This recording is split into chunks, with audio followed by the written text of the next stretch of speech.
So you mentioned, Keith, that it is quite a rigorous process. So since inception to now, just ballpark how many people you think have taken advantage of citizenship by investment? And typically, how does someone qualify? So what is the profile? You mentioned crypto, but like what are the qualifications that the government unit is looking for in that ideal citizen?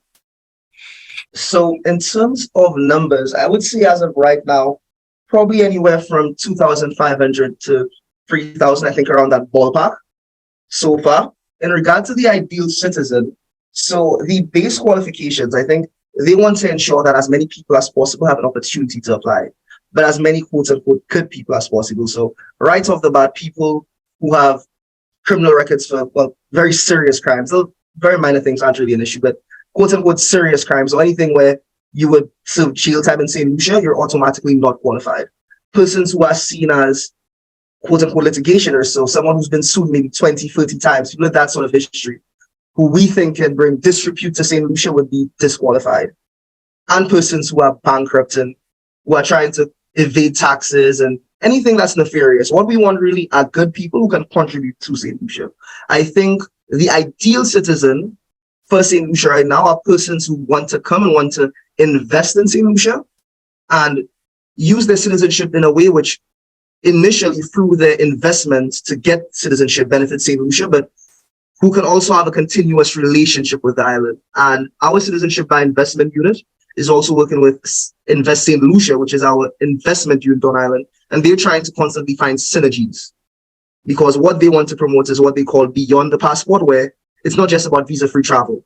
If you are a citizen, actually, you're coming to St. Lucia and you let them know, they will ensure that you're well taken care of. They will ask to meet, and they're really trying to get people to really invest in St. Lucia, whether that's an active investment or passive investment. I think for them, they see that we're already geared towards foreign direct investment. And if you're a citizen, why not do more? Why not, own a business in St. Lucia? Why not have a stake in some sort of entity in St. Lucia, which will benefit you as well as the rest of the general citizenry? So I think that is really our ideal citizen and what they're really looking for. And they're trying to create programs which will attract these sort of people. So programs or offerings for citizenship, which isn't simply a donation or paying for real estate, where you're actually forming some sort of enterprise or you're invested in some sort of joint venture. I think they really want to push that, and that's probably something we're going to see to attract again more of what you would consider the ideal citizen. Okay. Yeah, and Lauren, before we move on, sorry to just jump in there. Keith touched on something that brought something to the forefront. On our marketing initiatives, we have shown that we have positioned St. Lucia in such a place where we're actually attracting the sort of investors that we want. And I'll give you a little example. Touching on what Keith is saying, the demographic seems to be a wealthier client who actually has a keen interest in seeing how their investment benefits the country as a whole. I mean, we have two things come to mind, and Keith will just jump in here. I mean, we have a director on one of the Ivy League universities in the States, for example, and one of the discussions is, how are they going to contribute to their new country? That's one. We have a senior official from the UN who is, looking around and looking to move here. And, we have a number of very wealthy people who are not just inquiring about and processing citizenship on the basis that, oh yeah, I will get a citizenship, but it's about their concerns are about how is my investment going to benefit the country that I am now adopting or has adopted me, in a manner of speaking.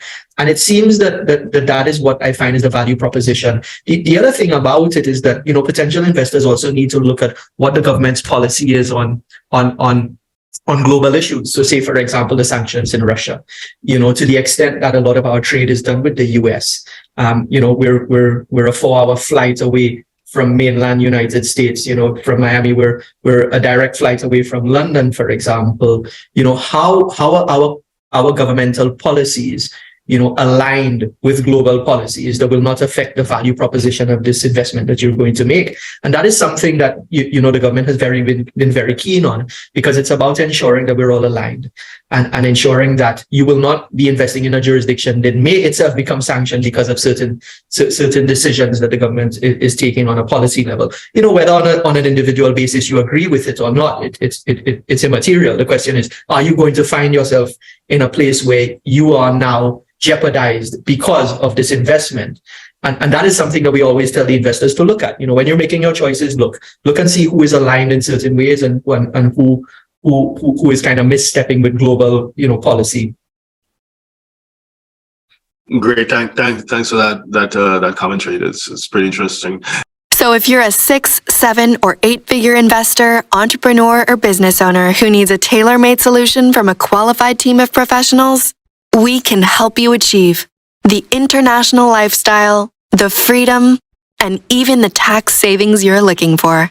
Visit us at htj.tax and live that international life.